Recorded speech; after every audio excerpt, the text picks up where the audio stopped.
Hi guys, welcome to the Lighthouse ShapeCast, where we hear from Jesus, we talk about Jesus, and we just have authentic conversation. My name's Shayna. We're here with Josh. We're super excited to continue talking about things that are pertinent to life. Yes. But primarily, I have actually been really grateful for the ShapeCast because it's kept me accountable to be rooted in the Word, like consistently. I was actually going to send a message to you, and I was just like, I think we talked about it last week, where I was like, I feel so burdened to like be so much further along in my reading. And then yesterday I was like, I really need to make sure I do my shape because I don't want to BS this on camera. I know, people will know. You will know if they're BSing. Yeah. It's really hard to make up. The Lord just told me like, you're doing great. It's going to be good, and I just went to Psalm 23 and I just felt the Lord was saying he's my shepherd, you know?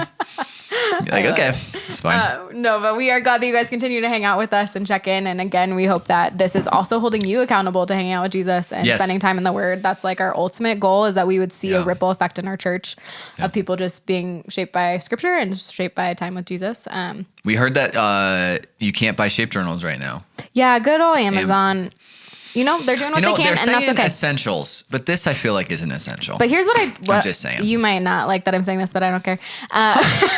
I don't know what you're about to say. Even though we want you to get these shape journals and it's been beneficial for us, write it on a napkin or write it on any journal in your house. Like, you can shape anywhere. Yep. SHAPE. Yeah. That's all the... Actually... the only thing that this has is lines. You guys can check it out on the website. The website only has a link to the book for the masterclass on faith, correct? It doesn't actually have a description of shape. So the website, if you go to lighthousechurch.tv/shape, actually it describes how to shape. And so it gives you the acronym and then an actual daily reading we pull from like BibleReading.com. And it's a lot of Bible reading, but it's like if you want to shape all on your phone, it's 100% available there. So I'd encourage you guys to do that too. So lighthousechurch.tv/shape. That's a good spot to Most people don't know about that, but that's been there forever since Lighthouse started, actually, which is pretty funny. Yeah. So, and then when you can get one of the shape journals on Amazon, do it. Yeah. I mean, you could buy them, but I think the delivery date's April 21st. So it just means they're waiting until essential stuff is being delivered. Yeah. So, which is cool. Which is weird though, because we ordered stuff for the church, like a cable, and it showed up in a day. But it's because it's in our warehouse here in Denver. I don't know. Or whatever. It makes no sense to me. We're not sure. Give Amazon grace. Give people grace this season. But we do have shape journals. So I'm going to ask you. We do. In this past week since we last hung out on ShapeCast, what have you been? For me. Yeah, what have you been reading through, and what has God been speaking to you? I like I said before, I'm reading through 1 Samuel, but I just sit and read. So it's just like however long it takes. And yesterday, actually, I had a couple hours. I was with my boys for a couple hours, and we had done some prayer walk stuff around the city, and then praying for churches and stuff. And while we were praying, I was reminded of the book of Habakkuk or Habakkuk, however you want to say it. Habakkuk. And so actually it was like at like 4 yesterday. I had, no. It was like at 2 or 3. I had like an hour alone. And so I actually just read the whole book of Habakkuk, and which if no one knows, Habakkuk is an Old Testament prophet, minor prophet, written to the people of Israel pre-Babylonian exile, and God is telling the people of Israel through Habakkuk, because Habakkuk's basically arguing with God. He's saying, how come calamities have come upon the people of Israel? And how come it seems like you're not willing to listen? Yeah. Like, what is going? I mean, he battles with God, not in the same way that Job does. Job inappropriately battles with God, which is why at the very end of Job, God's like, "Where were you, my man, when I made the water?" And he's like, "Oh, you're right. I was nowhere." Right. And it's like 29 chapters of like just hell. Job is not an easy book to read. So Habakkuk is wonderful though, because it's a man battling with God, but then God does respond to Habakkuk over and over again. There's like 4 different interactions. So there's 4 conversations, 4 prophetic voices of God to Habakkuk, Habakkuk pleading with God's people So, I remember studying Habakkuk years ago and loving the book because I was just like, man, this is like real Like good. raw, yeah. Dude, this is like, yeah. And God makes some really prophetic promises pre-Babylonian exile about the people of God returning. And so, unless you're like a super liberal scholar that's like nothing was written prophetically for no reason because I'm biased. Like the reality is Habakkuk's a great apologetic book as well because it was written before it all happened, and God was like, it's going to happen, so get ready, and I'll provide for you. So I read Habakkuk, and last night. How many chapters? It's like 4.5. Okay, it's not long. No. It's not long. I mean, it takes like 15, 20 minutes to read it all the way through. But if you're going to read a minor prophet, you got to read it all the way through because they're dense, right? Isn't it super dense? Well, it all makes sense. So it's like most minor prophets will tell you what's going on, what God was saying, the time and date that it was happening. They're really like you're not like reading the book of Jeremiah and you're like, oh, okay, so I'm in chapter 7 or chapter 20 or whatever, and they're referencing a king I've never heard of. Wow, now I'm screwed. Minor prophets are very, unless it's like Zephaniah or Zechariah, which are very apocalyptic in nature, they're really great to just, it's like Jonah. You read the book of Jonah in one sitting and you realize this man runs from God, keeps going down and down and down and down and down, and God finally lifts him up. And by his lifting him up, Jonah gets angry, and then God lifts up a tree for him, and then God tears down and brings down. And so instead of Jonah bringing himself down, God lifts him up to bring him down because he was supposed to be a savior figure for the Ninevites, but then ended up being a not good example, right? So God lifts and then destroys. So minor prophets are great because you get a whole story in one little chunk. So I read Habakkuk and it was amazing. Also just because of the weight of what's going on in the world today, I was like, man, I just want to continue reading 1 Samuel plus also just other stuff. And so I got to a part that I actually didn't remember was in Habakkuk. Cool. I love it when that happens. It's in chapter 3. It's actually the very beginning of chapter 3, and it's after God and Habakkuk have battled quite a bit. Habakkuk's like, where are you? Have you forgotten us? What are you doing? God's like, I have not, but the way that I'm remembering you is by bringing judgment upon you. I'm going to bring the Babylonians. And Habakkuk's like, oh, that's not like good. I don't want that. Can you please maybe not remember us then? He does those. He definitely like battles him. But at the very beginning of chapter 3, I loved this. So right away, Habakkuk gets to a point where he's you can tell that prior to this was like intellectual engagement and argument, and now he's just like desperate.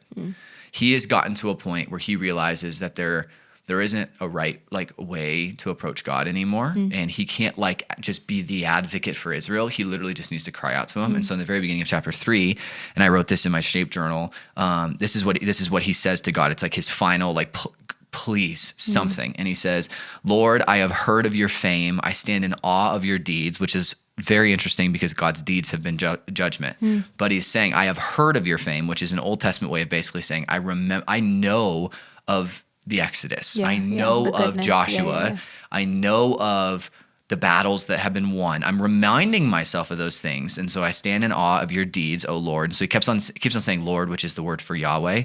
So he's being very personal here. And then he begins to plead with him and he says, repeat them in our day. And in our time, make them known. In wrath, remember mercy. And so he's literally saying like, okay, I've heard that you do these things. And if he was born right before the Babylonian exile took place, he had actually not seen any miracle. So there is no record of God doing amazing things because this is basically post Kings or late 1st and 2nd Kings, which means that like God had basically given up on his people. Like enough bad kings had showed up that God's like, yeah, I'm done. So Habakkuk shows up and he's never seen like the mighty hand of God. He's only heard about it. He's only heard of it. Like and as a prophet, he's, I'm sure he's gone to the temple, and we don't think that he's a priest. At least most scholars don't believe he's a priest. I don't even think he says that he's a priest. I think he just says that he's just a prophet that received the word of God. So he's going, I've heard that you're amazing. I have not seen it, but would you please in our time, so basically today. Yeah, like right now. Remember us in your wrath and give us great mercy. And so anyways, as I wrote that down personally, I kept on asking God to speak to me through it. And I was like, all right, Lord, like that's resonating with me. Like that is hitting me in that, we talked about this a couple of weeks ago, that Karl Barth, like my spirit is being lifted. This text is being pulled up and then my spirit is trying to reach for it. And I was like, what are you saying, Lord? And it was actually more than anything else. I was like, wow, I'm actually resonating with the guy, with what this guy's saying. Like my heart is actually crying out in the same way that Habakkuk is crying out. Like I've heard of your wondrous works. Like I've heard of the mighty plagues of Israel or of Egypt that you brought and then brought your people through deliverance. Right. And so do something mighty and miraculous now, God. Right. Do something, even if this is God's judgment upon the world, which I don't, I'm not the one who thinks that that's what's happening right now. I think this is the earth groaning in agony.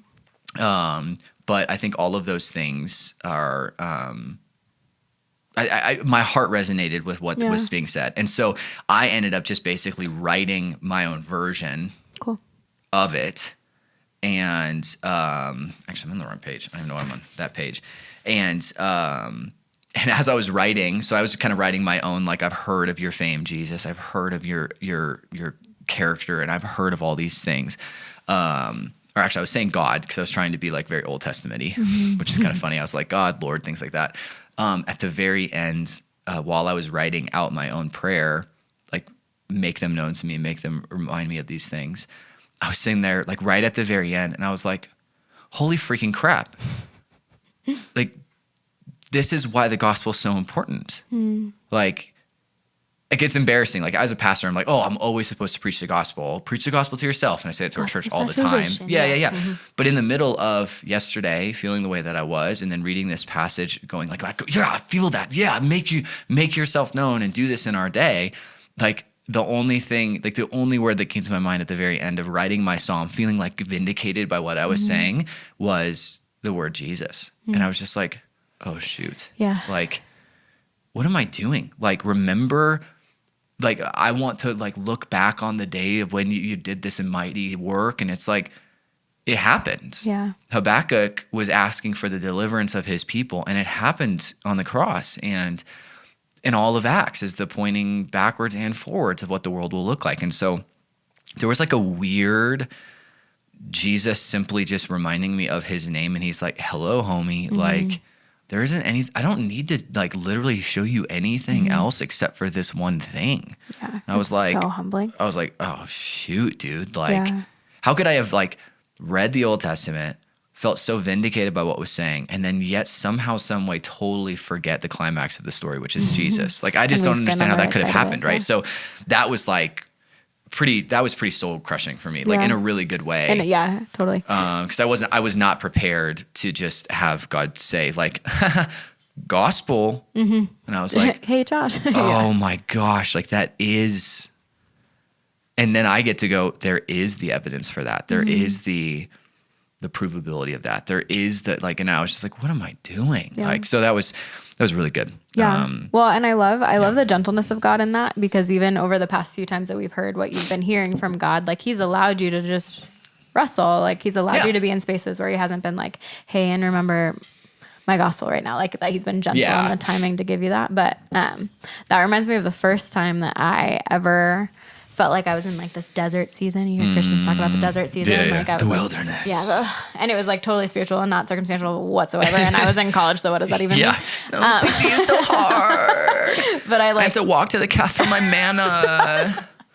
Daily provisional pizza. I do not sound like that. No, it's like every CCU student. No, it's sorry, not. CCU students. Love you, but no, it was like the first time that I felt like I wasn't actually like engaging with Jesus in my prayer life. Like, I wasn't hearing him. I didn't feel like I didn't feel him anymore, you know? And I was like so angry.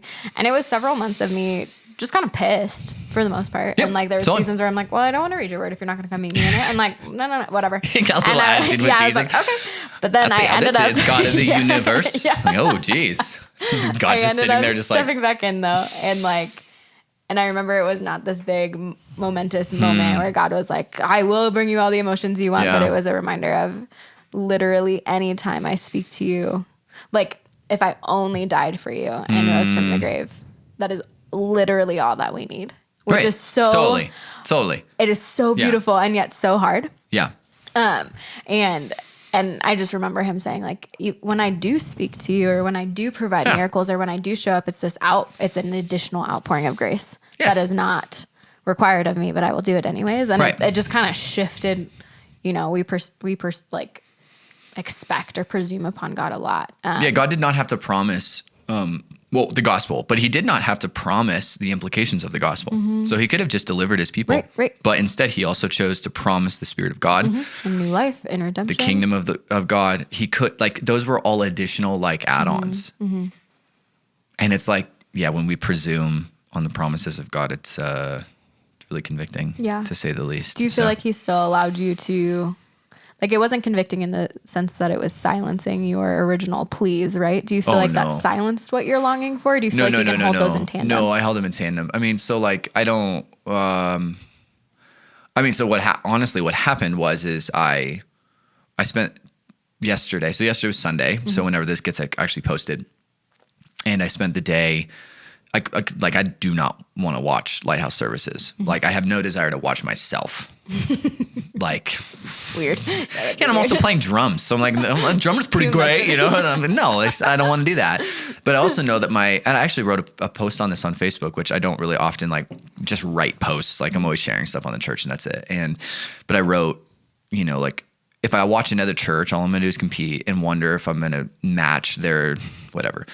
So I took the boys, and so for 2 hours, so from 9 to 11, which was kind of like, my mind was like, that's first service, because we've always had a 9 a.m. at the church, or at least for years.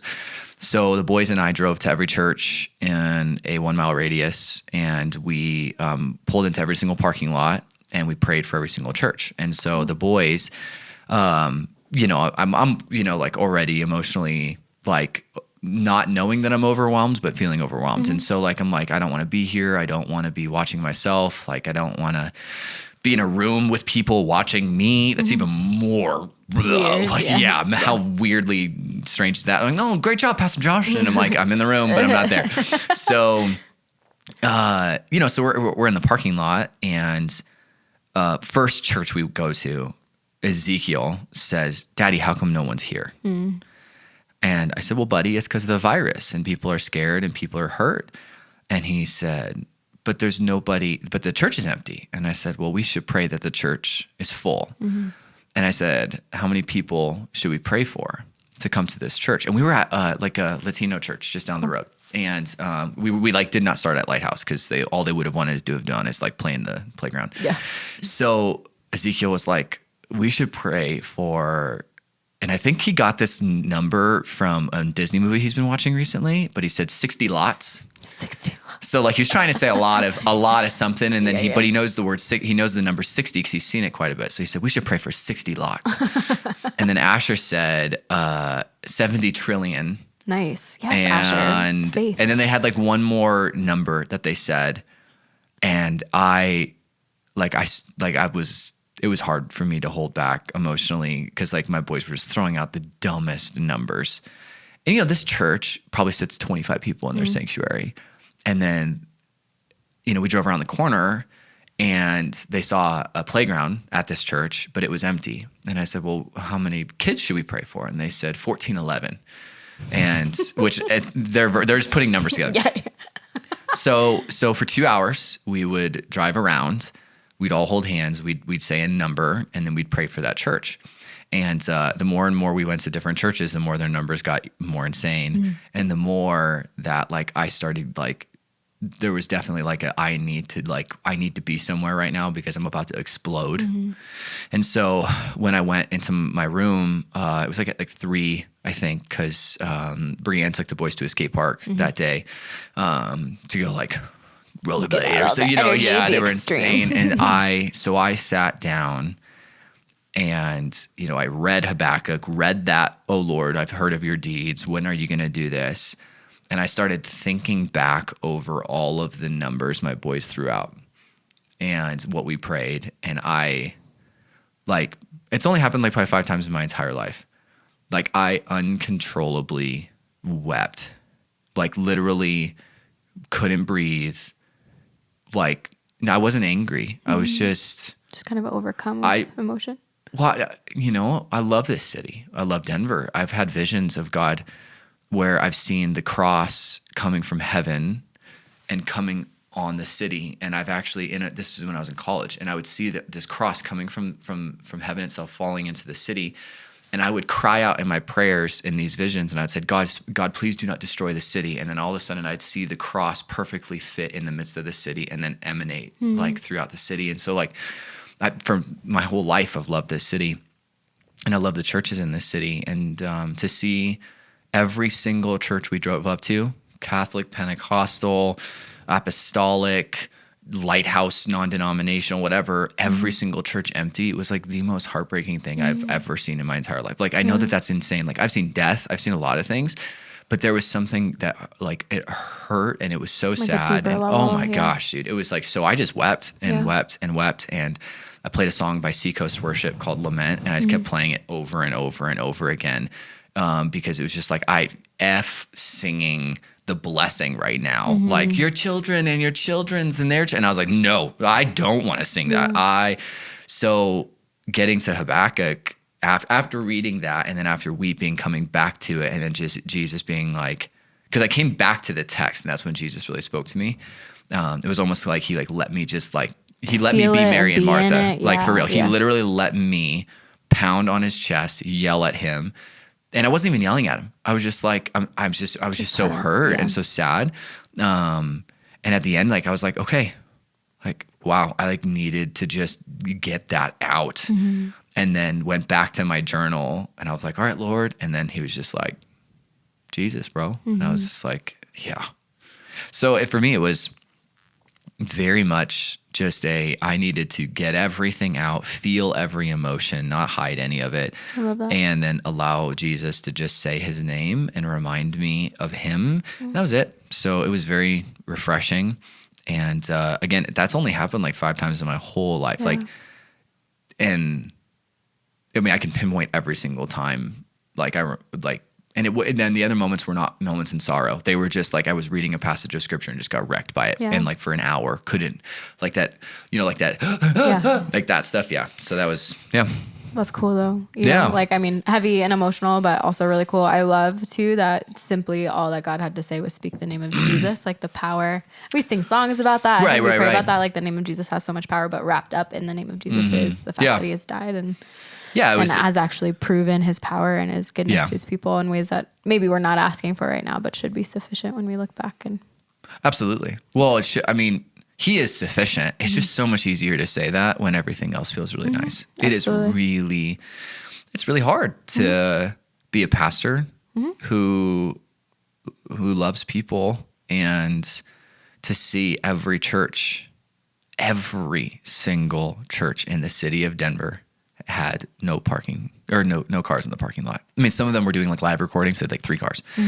And, I mean, I think I posted it on Facebook last night, and like, I got like 30 pastors replying back being like, thank you. Like, this means so much to us. And so we're just every week going to drive to churches in the city and just pray. And we got probably 8 weeks of this nonsense. So I figure if we can hit every single church in the city, we might as well. Oh yeah. And like, the boys loved God it too. Rush it, We'd roll down the windows, and I was like, God can hear you if you yell, boys. And then we'd yell out the window, Jesus at 11:50. That was like how it was. And then Asher, we'd all like, so they kept doing this with their hands, folding them. And I was like, no, let's all hold hands, guys. That's even better. And then Asher would be like, I don't want to hold Ezekiel's hand. And I was like, well, God can hear you better if you hold. And I kind of lied, but I figured, but it worked. You got your way. Yeah, that's right. And then I kept promising them Chinese food afterwards. I was like, it's all right, guys. We're going to get some sesame chicken and fried rice. And they're like, oh, okay. So incentivizing their revival prayers. I love that. That's awesome. Well, 11:17. I know those numbers are great. I love the hope too that they have, kind of like the blind hope really of like, hey, when this all does end, like they're going to expect those numbers, whatever they might be at those churches. And we can have that same kind of faith too. Yeah. That's awesome. That's beautiful. Good. Thank you for sharing that. Thank you for praying for our churches too. I love that. So I'm continuing through John. I'm probably going to be like the boring one for you guys. Don't get out of here. I'm just going I bet there's John, a bunch of ladies and men in our church that are working through John with you now. I can't like stop. It's really good. So I thought about it. I was like, maybe I should change it up for people. And I was just like, you know what? I'm not going to, because I'm still reading through First Samuel. It just happens to be that I'm dabbling, right? So like, just enjoy it, dude. It's been good. So I brought a couple different things today. I mentioned before my journal Bible. And so I brought this one. It's little unique. Show the camera. Honestly, guys. It's got the margins on the sides. Yeah, and it's like, so you got... It's got size 0.10 font, but you can write on it. And here's what I love. If anybody's artsy, which I'm really not. Oh, that's the one that's got the beautiful designs. So I get to like color and like those. meditate on it. I think we really bought... Nice. Katie Merites. Katie Merites, if you watch this, or Ross, I think we got this for you. She got me this. And Katie it's the got that for you? best gift I've ever gotten. Oh, so I think what we did is I think Brianna and I bought Katie, who goes to our church. Yeah, she did have one for you guys. And then I think she bought it for you. That makes more. This is the best gift I've ever received. I remember that one. That's a good Bible. Anyway, so I really love it. I kind of just used it as like aesthetic in my house for a while because it's a pretty Bible. Yeah, it's beautiful. But now I really loved like being able to write in it, and I have been coloring the pages for like meditation and stuff, which is cool. That's awesome. I am now in John 8, slow and steady, which has been really good. There's a lot in John 8. There's a lot in every chapter of John. I'm like, there's so many back-to-back moments of God. Like Jesus just it's so dense, bringing it. There's so much. So I'll only focus on a couple of things. But what I love about this story in the beginning is the story of the woman who is about to get stoned for adultery. Which the controversial passage on does it actually is it supposed to be in John or not? So it's written in different script in this Bible because it says it's not in most translations or in it's not in the earliest manuscripts, but a lot of scholars do believe that it was an action of Jesus. Like why would John have put it in? Likely didn't, but there's a high probability that this did happen. Like it's so characteristic of Jesus. I was going to say it matches his demeanor, his heartbeat. D.A. Carson wrote a commentary on John and actually said that he believes that it should actually have been, I think, like around chapter like 17. Like it actually something because it's totally Johannian literature style. So it's like. Yeah, they're just like, we just think that the manuscript got jacked up.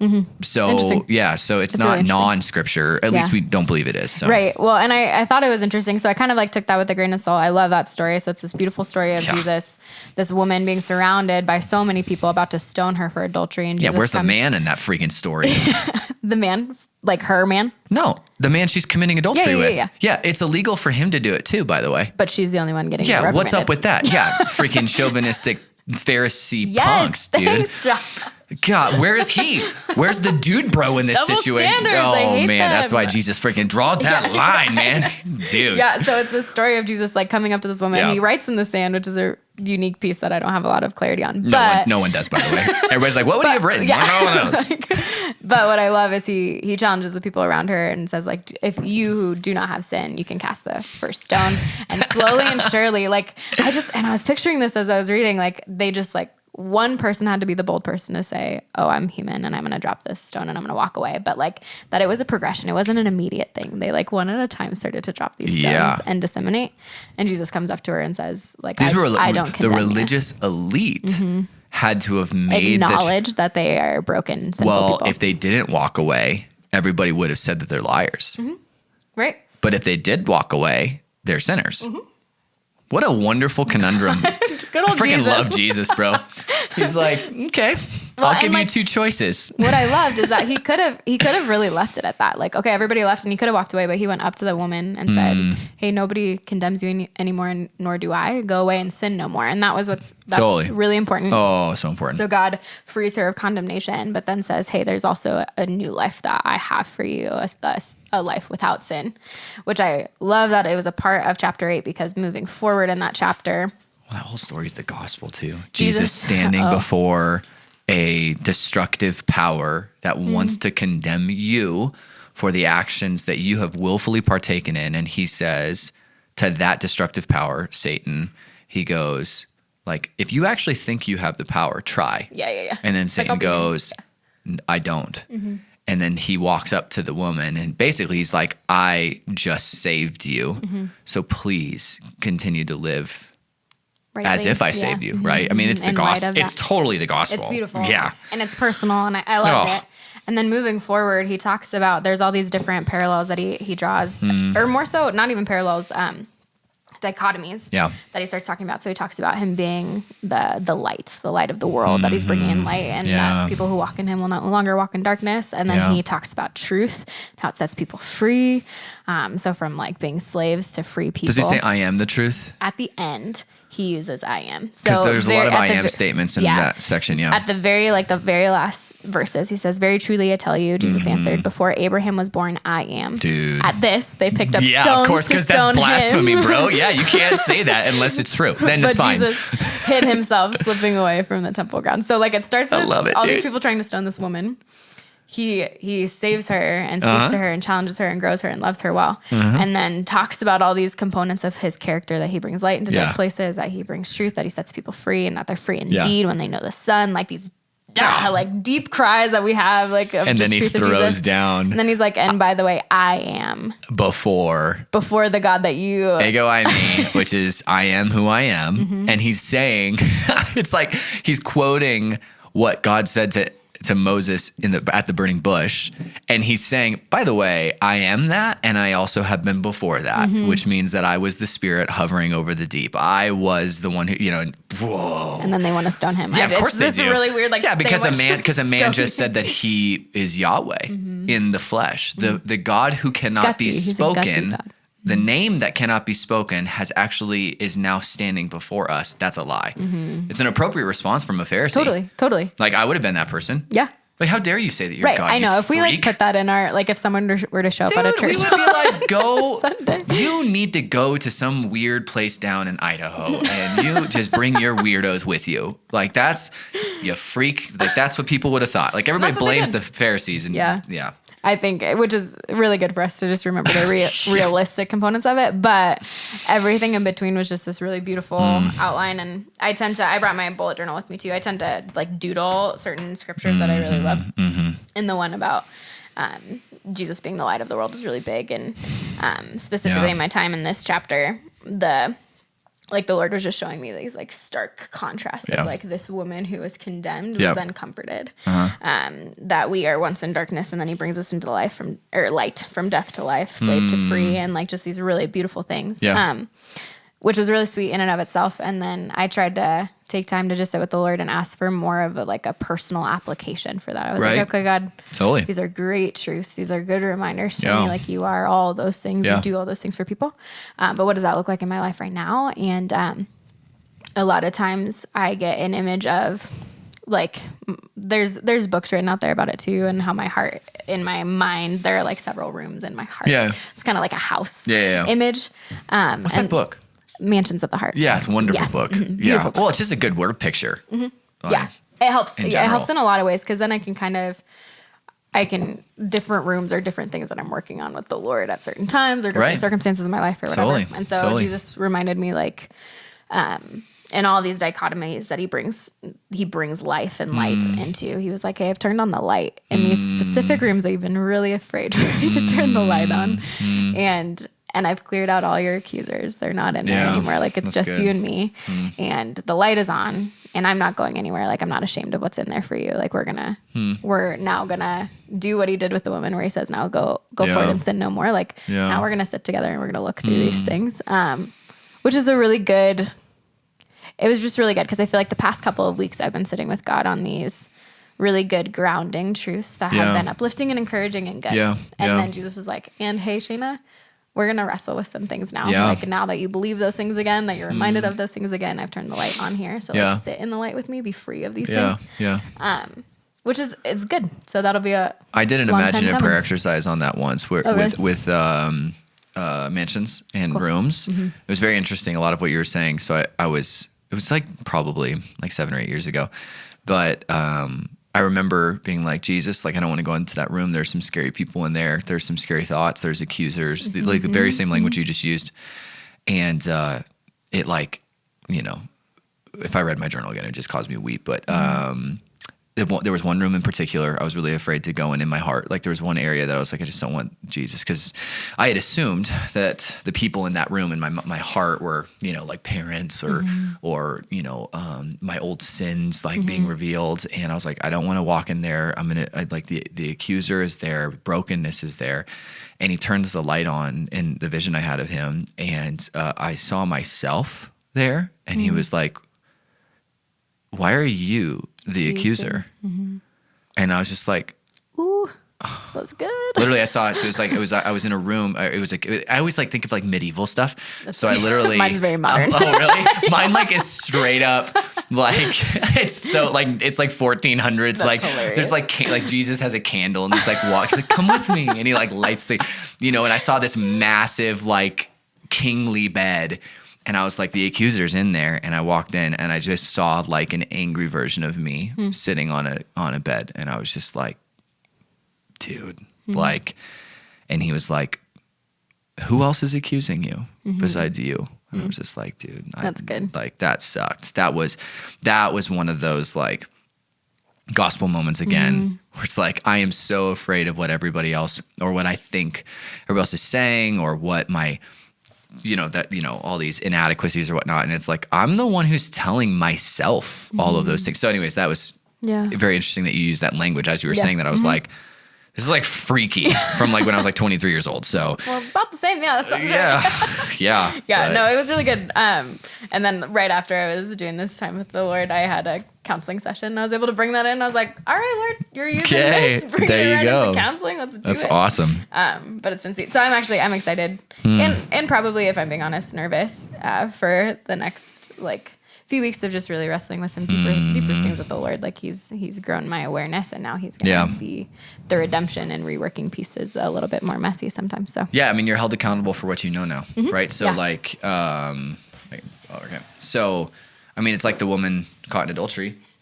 She's now held accountable for the fact that Christ redeemed her, right? So you're now held accountable for the knowledge that you now have been given by Jesus. And he's like, okay, Shay, like, you know, you've got, like, you got to pursue this stuff now. You got to listen. And the benefit of, I think most of the time, my perspective of that room or whatever is that he would like shove me into the room and tell me to figure it out. But it was like so much of like, I'm already here. Like he's inviting me in. Yeah, he cleaned it up, homie. Yeah. He's not like, hey, let's clean this up together. He's like, hey, I've already kind of started. Yeah, and no, like, so if you I just want to actually- like throw some trash out, that'd be great. Really specifically, Like, I saw all these filing cabinets.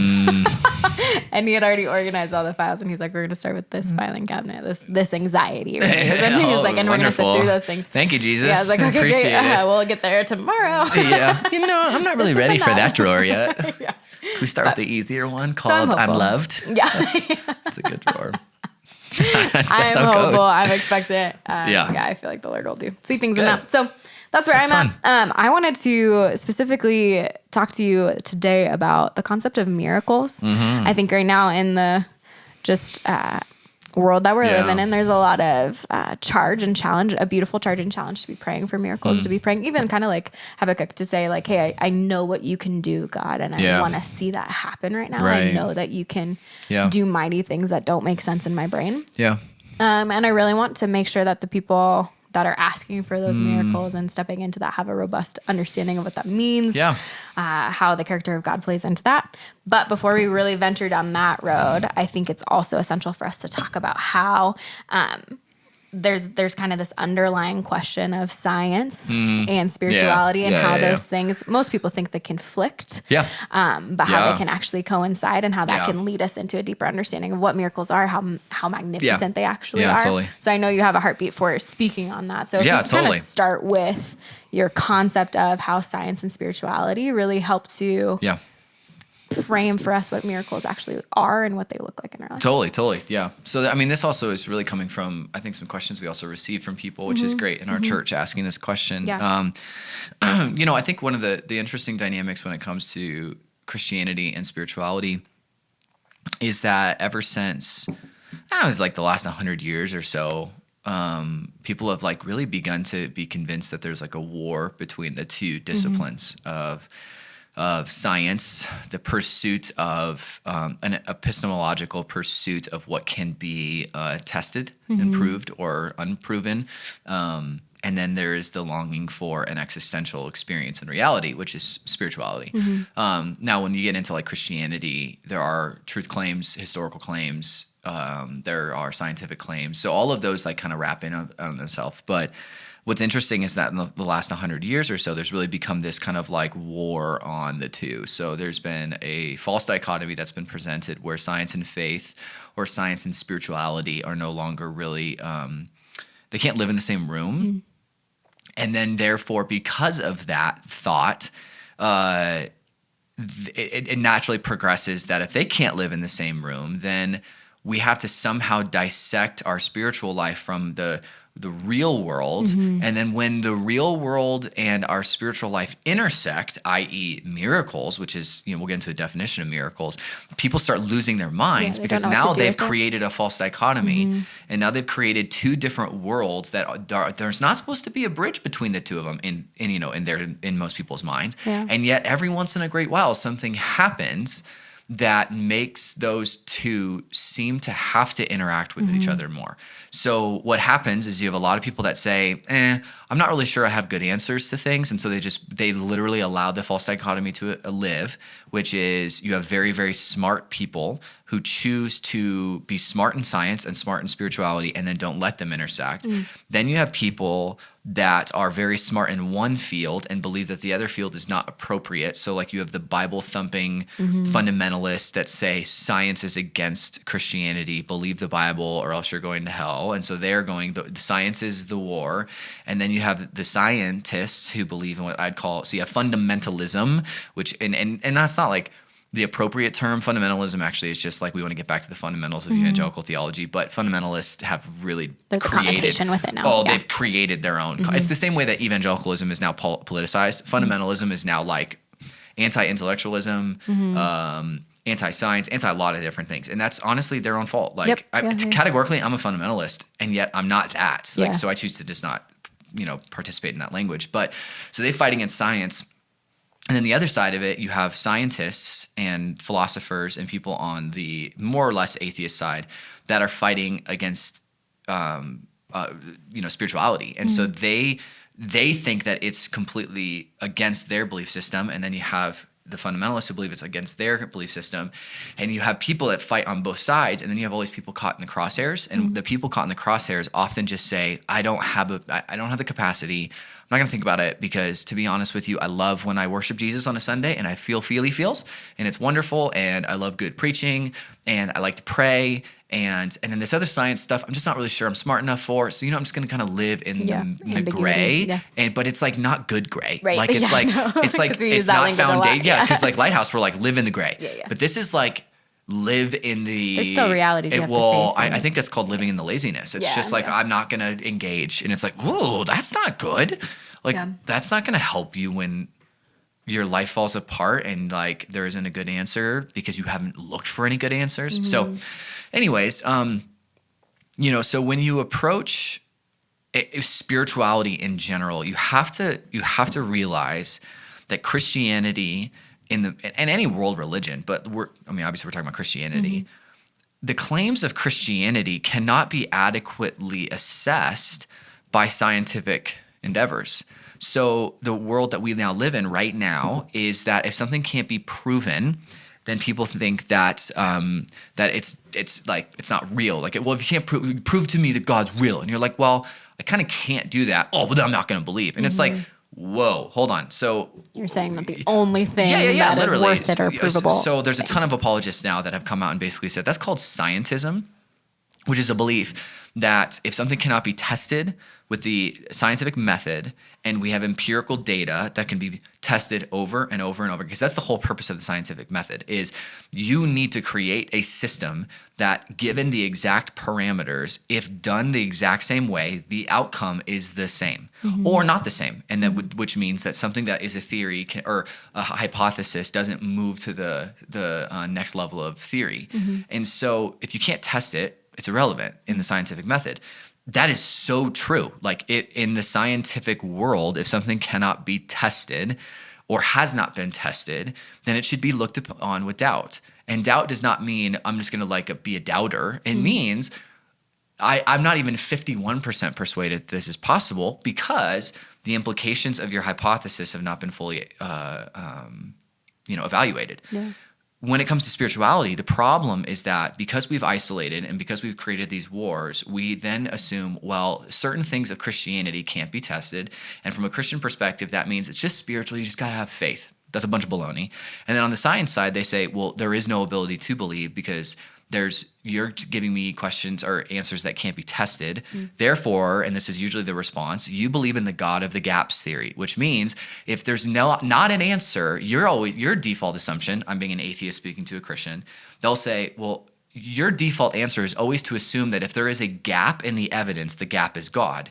But then if there's not a gap, you're okay with kind of like adding science back into the gap. And it's like, yeah, like because we've isolated Christianity and science, we always just say, well, if you can't test it, it's got to be God. And it's like, what a horribly non-robust epistemology. Like an epistemology is like how you come to truth in a theology or a study of truth. Like the reality is that there are so many things in this world that cannot be proven scientifically with the scientific method. And if you're like listening in or watching, like what I'm about to explain to you, like is very common sense. Like you cannot evaluate history with the scientific method. So besides the fact that we recorded this video, if you and I had a conversation and then 10 minutes later I said, prove to me we had that conversation, if it wasn't recorded and we had no data, the past is the past. Can't put that into a little, like beaker and then boil it up and then find out if it's the implication is this. Like history is unprovable. Emotions are unprovable. Beauty is unprovable. There's so many things that fall into the realm of non-empirically based evaluative principles that's where most of Christianity actually lives. And the fascinating thing about the Bible is that the claims of Jesus and the claims of God, more often than not, are actually not scientific claims. They're actually claims in other fields. Yeah. Absolutely. So the historic, it's not a science, it's not a hard science, but the art of history is actually very much appealed to in biblical narratives. There is an argument for beauty found in the scriptures of when something is so full of wisdom, so divine almost. Like the story, like there's a professor in Canada who's not a Christian, but he's a psychologist. And he said, it is fascinating to me that an ancient document was written about Cain and Abel. And yet that Cain and Abel story of right relationships, wrong relationships, how to interact with each other, the implications of death and murder, and the implications of how the world will look if violence ensues is so appropriate now. It is amazing that Bronze-aged people, and this is a guy who doesn't believe in God, by the way, Bronze-aged people wrote something that has wisdom beyond 5,000 to 6,000 years of history. And so there's an argument there from divine wisdom. Like how on earth could someone write something that has the wisdom of thousands of years? Like that's very rare, right? Yeah. So when we're talking about Christianity and science and all that stuff, the reality is that you have to get outside of empirical data arguments. Now that infuriates atheists who are scientifically driven because they go, well, if you can't prove it, then it's nonsensical, it's pointless, it has no purpose.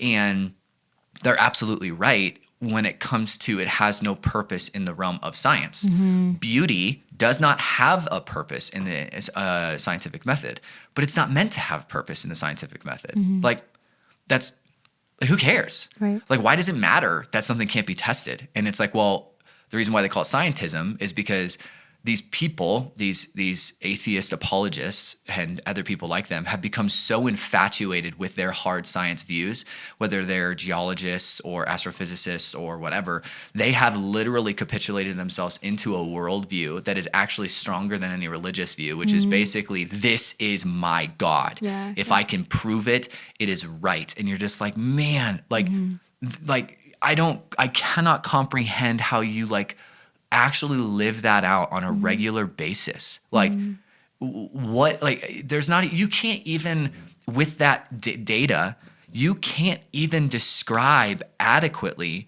what is happening if you're married or if once you have children, because the emotional pieces that take place when a parent, like when you have a parent or when you become a parent or when you get married, those aren't even you cannot evaluate them in the scientific method. It's impossible. So you're just like, I don't even understand how you live. Like it's completely hypocritical and antithetical to think that that's how you should approach faith. So the best thing about Christianity is that it never makes the claim that it has to be scientifically provable in every facet. Never makes the claim, ever. Right. It makes historic claims. It makes claims of faith, which is the word for pistis or pistios in the Greek, which means to have allegiance towards, to affiliate oneself. So we always think of faith as just like intellectual assent. I'm going to conjure up some weird thing that I don't believe in. Yeah. No, it's not that. Faith is more often than not in ancient literature understood as binding oneself to, placing oneself under their allegiance to something. It is actually a good friend of mine is a pastor in Colorado Springs. He actually was born, I think, an Indian citizen. So he's from India, and he became an American citizen when he was like 30. Okay.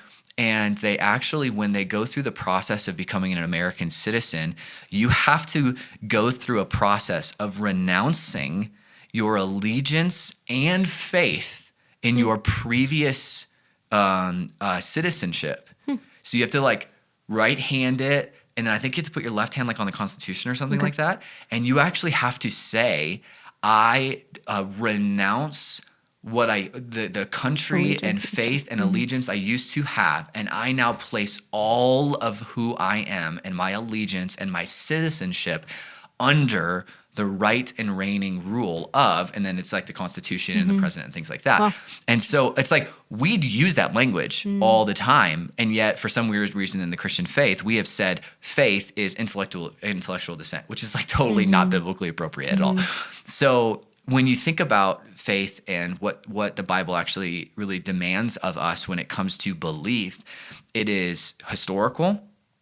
It is what you would say is generalized theological. So that means that like Paul talks about this in Romans, that the entire world actually knows that there is a creator simply by the created order of the world. The fact that the mountains are extravagant and that people for some reason have a calling or a longing to what is beautiful. The fact that there's a moral law. The fact that even people who don't believe that there is any good or evil in the world, we're just doing what we're doing, still would, lock their doors to their car.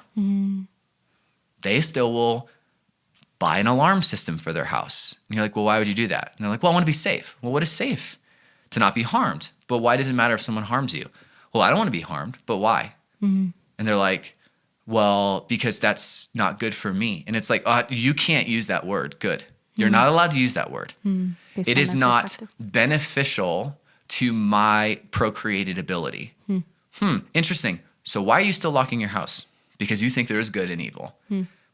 So there's a moral argument, but you can't prove that scientifically, right? So you have moral arguments, historic arguments, then you have metaphysical arguments, which we've talked about, basically experiences with God. And so if you remove the false dichotomy of science and spirituality and you actually begin to allow your whole faith to be based on a multitude of disciplines, historical information, experiences with God, you've got, some really great arguments for how the Bible was actually kind of organized and canonized, if you will.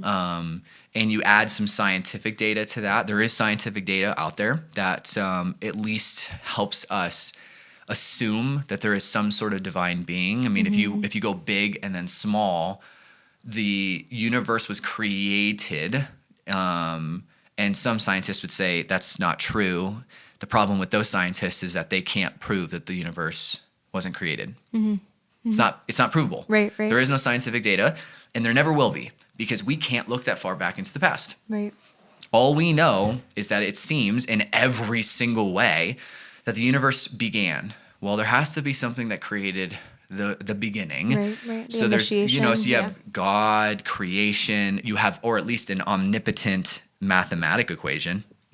an all-powerful, somehow, some way, all-knowing, perhaps, being that is personal, because we are personal.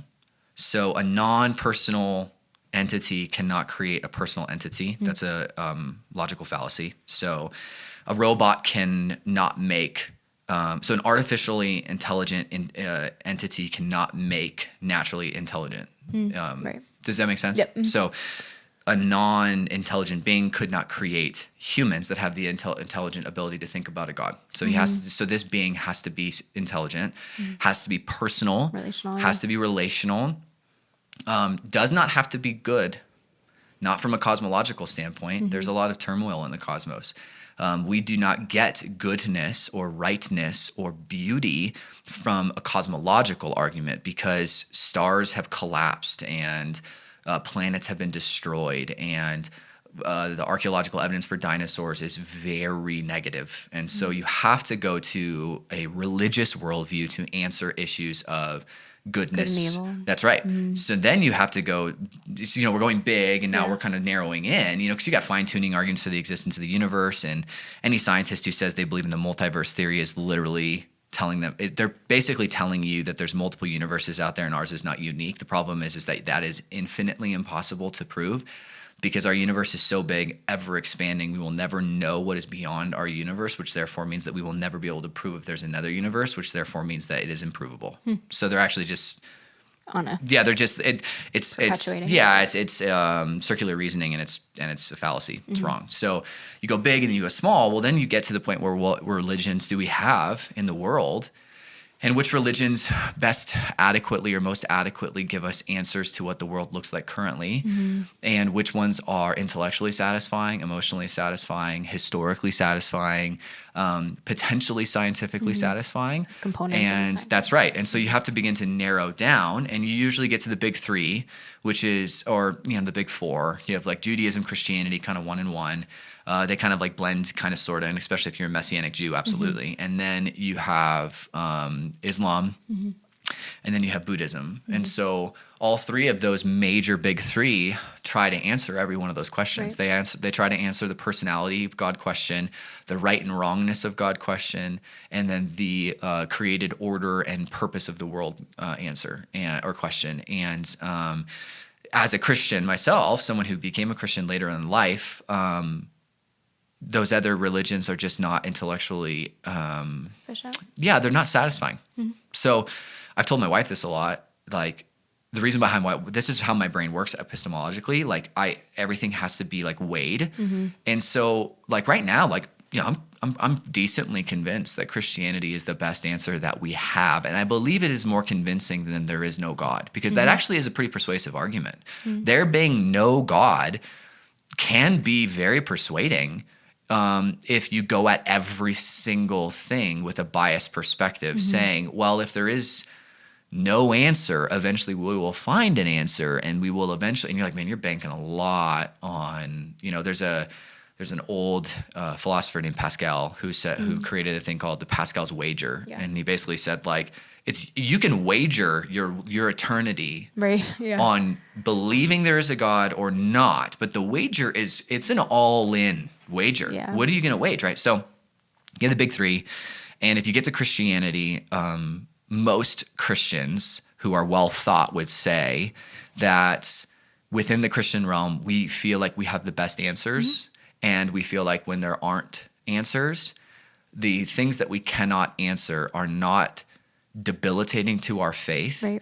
They are unanswerable questions in this season. And most of the questions have nothing to do with science anyways. When you dissect Christianity, and you dissect it in the way that I just did, and you dissect scientism versus different views of how to evaluate truth, you come to the realization that there is no war at all. There is no such thing as science versus spirituality at all. And they're actually all in the same sandbox, and they're just different tools to pick up and build something with. So you just grab a little thing and you pack it with some sand, and that's this, and this is this, and this is this, and you kind of play around with it a little bit. So, and then when you get to the question of miracles, it's so much easier to have those conversations. at that point. And I think it's really interesting. So this specifically came up this past Sunday, or 2 Sundays ago now, I guess. My husband and I, we have a roommate, and we have an apartment complex where all of our closest friends live, which is really cool. So we watched the sermon together. Lighthouse We're Church. Still having church. There are like 30 people who live in one apartment complex. We're not gathering with 30 people though. No. That's not happening. But it's like this weird like lighthouse commune. Best. Well, not a commune. Anyways. I'm just whatever. I pull in and I'm just like, I know that car and that car. Everybody lives here. I'm sure the owners love it. They're probably like, this is fantastic. We have great people paying their bills. But so we've had some people just come and join us for worship and prayer on Sundays, which has been really sweet for us. And so we, specifically this last week, we were praying for one girl that a friend of mine knows who had an attempted suicide, and it was like really severe, really severe. And we just were like, we don't know what else to do but pray. And we started praying for this miracle, and we started praying for her to, like, the doctors are saying there's no way she'll be able to live. And she did, and which is a huge gift. There were near 1,000 people praying for her over the course of a week. And the doctors were like, they're based on everything we have, based on all the data and what was in her system and what all this stuff, this doesn't make sense to us, but she's alive. Yeah. And so like in their language, they're categorizing that. They may not have said it explicitly, but we're all saying like, this was a miracle of God. And I think that's so beautiful. It could be. Yeah. There's a 51% chance it could be. So explain why you say that, because you have a really clear definition that you like to work with miracles. And I want us to link it to how when we are praying for miracles to happen, as we should as believers, because when we believe in our purposeful life, we believe in the God who did create all of this, who has intention for all of it. Like, we absolutely should be asking for those mighty movements. Absolutely. But, so how can we kind of blend those together? Yeah. So rarity is not impossibility. Okay. So you have to delineate between the two. So the what Christianity has done a really poor disservice to in America in particular, and I can't speak to any other country because I don't live there. I have friends in other countries, but we make a very bad assumption that if something rare happens, like just extraordinary, very odd, we claim it as a miracle, but that's not a miracle. In any sense. Miracles are not something that could possibly happen, but just happen every once in a while. That means that every volcano eruption is a miracle. That means that when the plate tectonics shift and there's a tsunami, or not a tsunami, but when there's a like a tidal wave that's created, and what happens in India, when was it? There was or Indonesia, 9 or 10 years ago, there was an earthquake out in the middle of the ocean and then killed all these people. You'd actually have to categorize the rareness of that as a miracle, because if you use that definition. That's right. Yeah. So you have to be very clear with your definitions. And that's why, again, I started with so many definitions, is because if you don't have an adequate view of science and faith and Christianity and historical research and all of those things, then you start just claiming certain things as certain things, and it's completely inappropriate. So with what happens with this individual, the doctors are basically saying in that moment that something happened outside of their realm of knowledge that cannot be replicated, cannot be proven, and they have no way to articulate it. And we actually have a friend who's a doctor here at the church, and I think it was just like maybe a month ago, I was told about a little girl who drowned. They did CPR on her. She then vomited up the water. Not a miracle. So that is not a miracle. That's how CPR works. But because CPR is so aggressive, all of the bones in her body were broken from her sternum. And that happens. Like if you've ever seen Grey's Anatomy and someone's walking around after CPR and "Ooh, I'm great." No, they would literally be the surgery to repair the sternum. So they took her to the hospital and they were preparing to do surgery, and they did some x-rays. And I think it was the person who was working in the ambulance. What are they called? They're not nurses. What are they? That work in ambulances. They work on they're actually the people that are. I'm gonna space along with you. I'm not sure. Why am I not? We have a friend who literally does that for a living. Why is my brain not working? Anyways, that individual said, "Hey, her bones are broken. I broke her chest was broken because of my CPR. Let's get her to the hospital." So they get to the ER. They start. So anyways, our friend who's an MD at this hospital, it's like, okay, great, let's go for it. Like, we're good to go. Let's make sure that we're prepping for this. They do an x-ray and no bones are broken. So that makes you go, whoa, what happened in that gap? Okay. Yeah. So God of the gaps theory, God just did it. It's amazing. Well, let's think about this. Is it possible that the body could have healed that exponentially? I don't think we have any evidence for that. Right. Is it possible that the, let's just say the nurse misheard and maybe it was just cartilage just moving around? Oh, that's possible.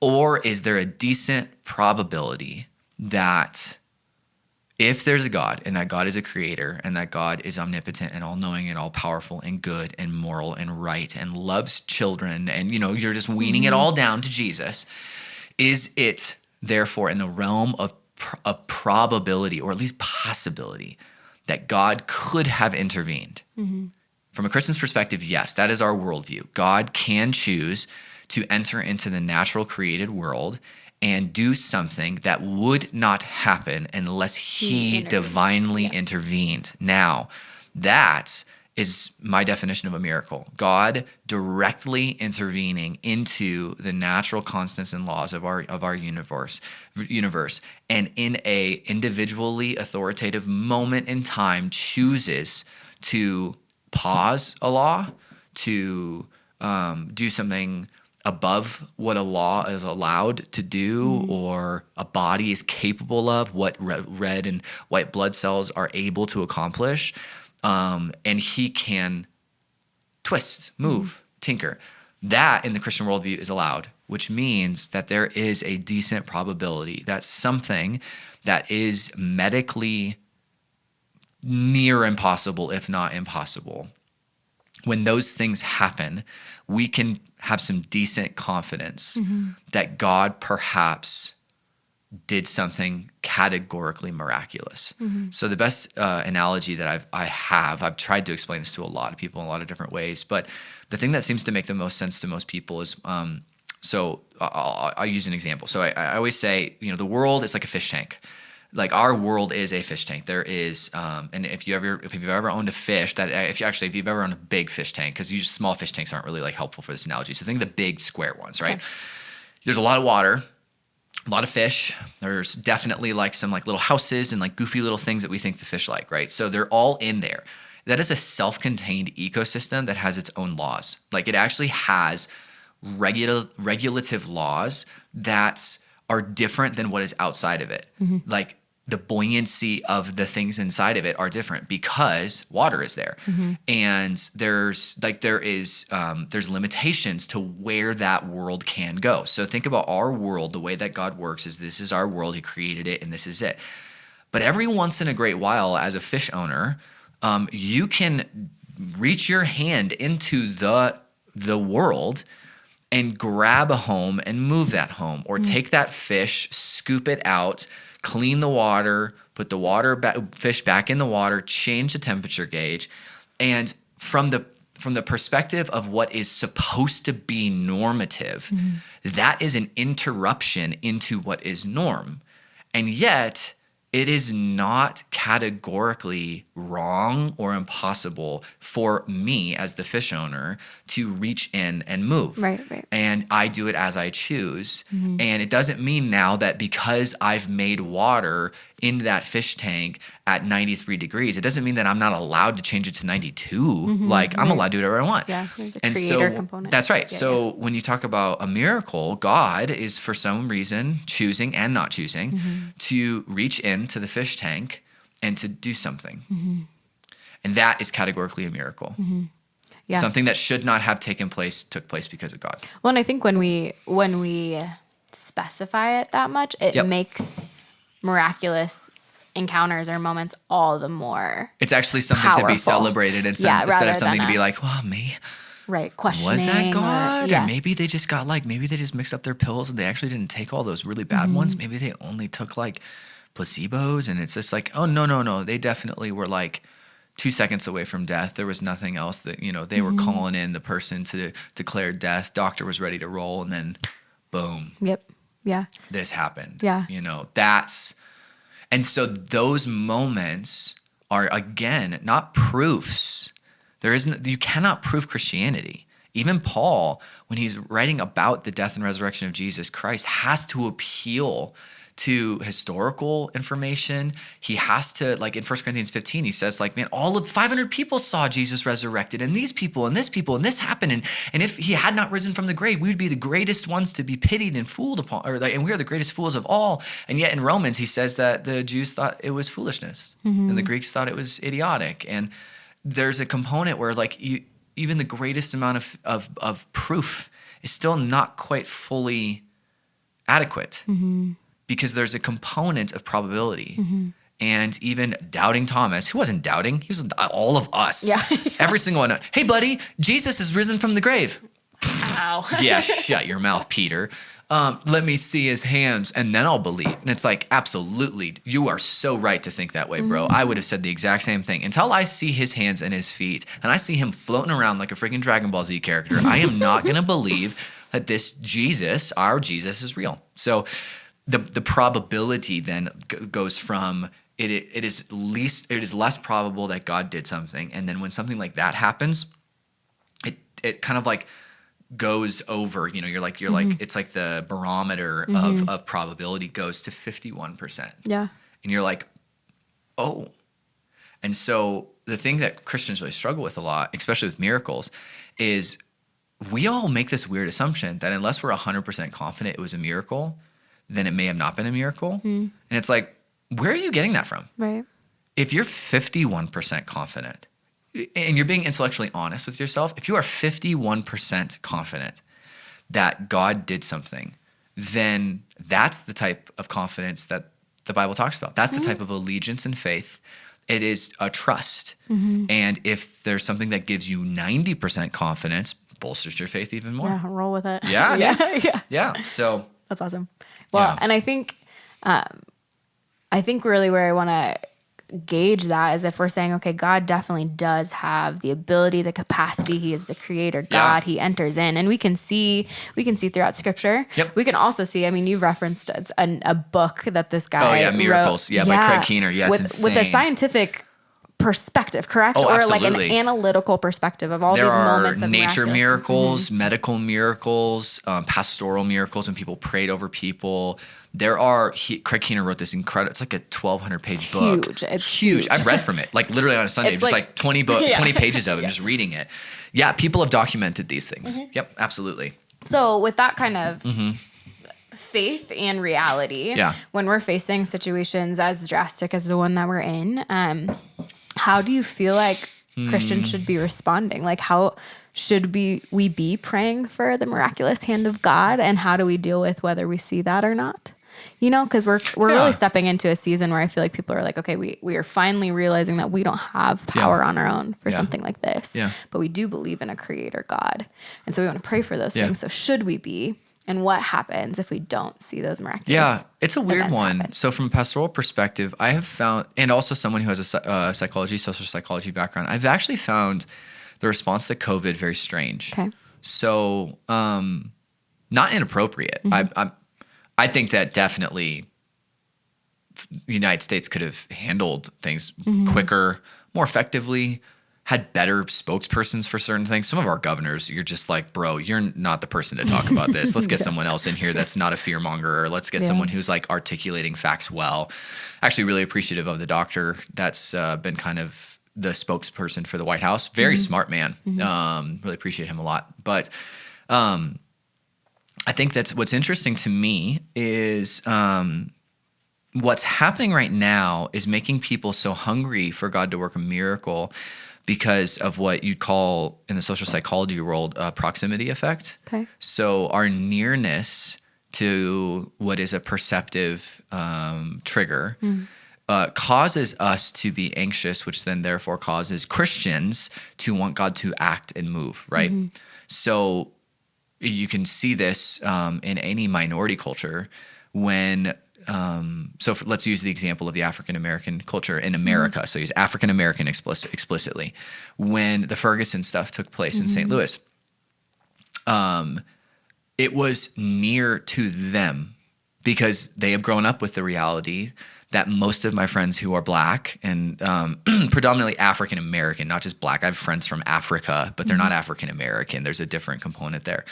Some of them, most of them, have grown up their entire lives being told, be worryful about police. You know, make sure that you wait before the police officer tells you to grab your stuff before you do it out of your thing in your car. Things like that. So you look at a minority culture going through what they went through. They longed for God to be a God of justice because the proximity to suffering was very near to them, simply based on the fact that, our cool little TV screen went weird. Oh no, we were trying to be so cool. For those that are just listening, Josh made a ShapeCast image in our behind us. Yeah, I have a really cool ShapeCast thingy, and then it went to a screensaver. Man, when you try to be so cool. Man, I need to turn my screensaver to not turn on for 2 hours. So anyways, your proximity to suffering or your proximity to what you would want to take place often invokes you to expect that God would do something for whatever you're praying for, right? So this is why when you have a friend dying, your greatest question is, how come God is not healing my friend? But it's why most of your friends aren't asking the same question. Because your proximity to the suffering is real and theirs is not. Yeah. So right now, the COVID situation is very strange. I think it was like Johns Hopkins University announced today, 106,000 people have died so far from COVID.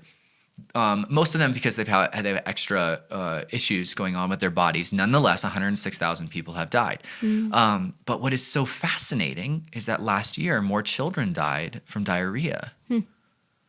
And more children died in Africa from Ebola and AIDS. And so the proximity has made it amplify in a lot of ways. Yeah. And it's made a lot of us go, God, do something. And yet we have a friend, Emmanuel, that every single day prays for his country, Congo, because they're in a civil war.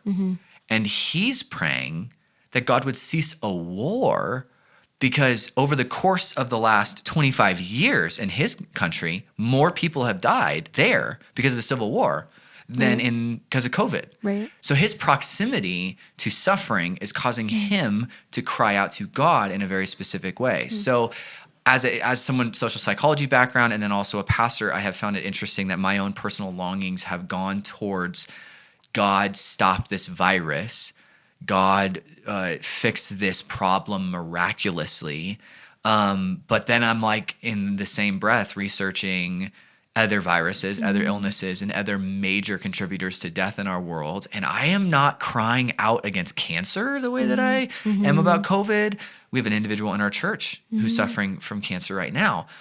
More people die from cancer every single year. More people die from heart attacks every year. More people. So it's such a weird thing that humans do. And so I think that the personal responsibility of Christians right now is to, again, I think I talked about this a couple weeks ago, we have to like rationalize what is happening. Like that's why I kept telling our church early on, get off of CNN, like get off of Fox News. If all you see is the death toll, it will feel so close to you. But if you take a step back, you realize, okay, there's a lot happening right now. And there's a lot that I need to be praying for right now. And there are a lot of things that God has chosen to not heal and fix and renew and redeem. We just got the Ebola vaccine 7 or 8 months ago. Yeah. And I remember Ebola being like the worst thing on the planet when I was in seminary like 6 years ago. So I think as Christians, we have to realize that our proximity to suffering causes us to have angst to God.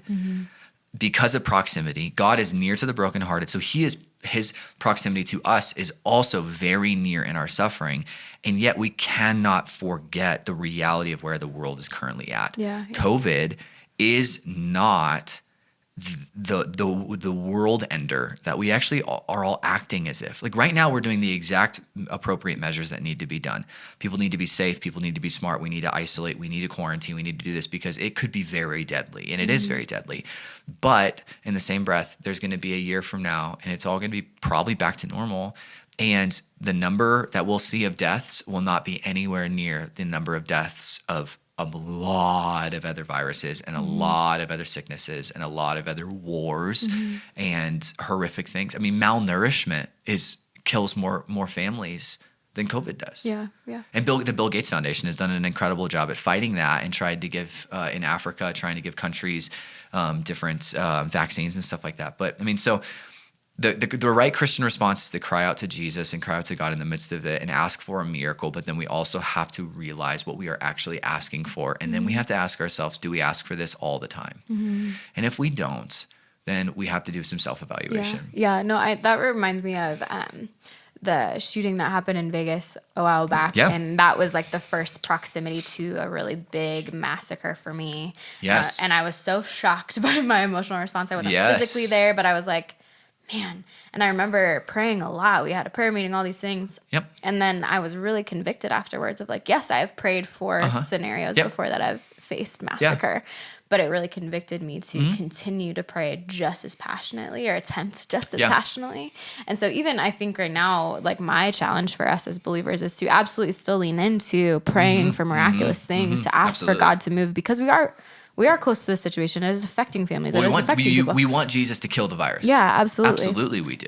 And when we move past this season, will we allow this season to influence the power and persistence of our prayers for redemption across the world? And it should. That's right. It absolutely should, because God is the creator of all of those things, not just of America, not just of Denver. You know, like he is the creator of all things. And what's fascinating to me is we were created to do this. So what we talked about this last time, anthropological kind of investigation, like what our bodies and minds and brains and humans do in groupthink scenarios and in individual think scenarios is the way God created us. Yeah. So what is happening right now is not against God's will in response to how humans are responding to this epidemic. This is an appropriate image-bearing response. Now, irrational fear is not, but feeling the corporate burden we all feel, we were made for that. Yeah. So we really need to consider the reality that this is actually God-ordained feelings. And for some strange reason, God has allowed the world to feel something in a way that I don't think the world has felt in a long time. Yeah. We are fighting for everybody in the world right now. Yeah, so there's a unifying component of that. And there's also a worldly suffering. And, a lot of prosperity preachers right now are saying like revival is about to break out. I wouldn't be shocked if corporate hurt and anxiety translates into corporate longing. I just really, really, really hope that the Christian church is ready to handle people that have gone through 2 months, 3 months of actual real anxiety and is ready to be a hospital for the spiritually broken for we're talking like for like a year. Yep. So we don't have an answer why this is happening, but we do know that God created us to feel this, and it's been a very long. It's been like we're talking like maybe a world war. Like when the economy crashed here in America in 2007, like it affected a lot of other countries. But like I still went to college when it happened. Right now, every country is shut down. Right. Almost every business is imploding. Every person has some sort of suffering to it. And we were made to feel that because we're interconnected through the image of God. And so. Well, and I love that because I think it challenges us not just to pray for the miraculous, but also we have to think about if God does not do miraculous things. Because just like what we talked about at the beginning of the ShapeCast, like, he doesn't actually have to. Nope. His sufficiency on the cross and resurrection is good. Absolutely. And enough. But so that we should still be longing for it and asking for it, but we should also be praying for the discipleship and the monotony of what's going to happen if miraculous things don't occur, and that we should be praying for the bolstering up of the church in the midst of that. And so yeah, I just kind of wanted this to be a space for you guys to just kind of start to consider and engage intellectually, but also really spiritually, that even as we started with an intellectual conversation, to move it into our spiritual response to say, hey, God, we believe as Christians, for anybody who's watching, atheist or not, that you have a purpose, that God loves you and is for you, and that there is so much more to your life than you know. And we as Christians should be leaning into that for people, asking for God to be saving in the midst of this, and having a robust understanding of those, all those pieces. And so I hope that it challenges you guys. I hope that we talk about this a lot, that we would just start to feel and sense a bolstering up of the church as we respond to the reality that we face. And I think the world is, and if you're listening and if you're doubting Christianity or you're an atheist, the best answer right now is actually not an atheistic answer, because the atheistic answer right now is that this is actually the world doing what the world does, which is pruning off the weak. What a horrific worldview. Right. Like, you can't be angry about what's happening right now. Like, so like, if anything, use this as an opportunity to do self-evaluation on your worldview. Like, is this really just survival of the fittest? Well, if it is, the fit will survive. So why are you so sad that 105,000 people have died? But if you're a Christian, this is mournful. These are heavy image bearers. This is everybody matters. This is meaningful suffering, and God is weeping, and God wants this to be done with, and one day He will finish it. Like, we have hope, and atheists don't. Right. And if that is the one tipping point for people to become Christians, then that's a wonderful tipping point. There is hope in that worldview, and there's not hope in that worldview.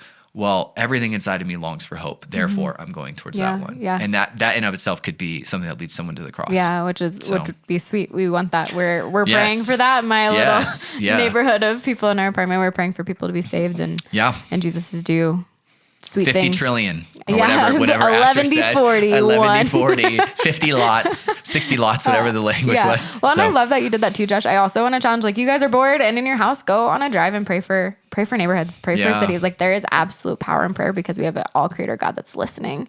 Just stay in your car and be safe and wear your mask. And go out. But like, you don't have to be physically gathering at a church to be praying for our city. No. You so continue to pray. Be the weirdo in the parking lot. And nobody's going to be there anyways. It'll be great. No. And if the police are like, what are you doing? You're like, I'm praying. I'll go home. You could do that. It's fine. So just be safe. Well, we love you guys and we are for you guys. We are praying for you just as a collective, Lighthouse Church staff and prayer team and elders. We are praying for the needs of our city and our world, and we are expecting God to meet us and hoping that He moves in the same breath. So we love you guys. We hope that this encourages you, and we'll see you soon. Okay. See you guys. Bye.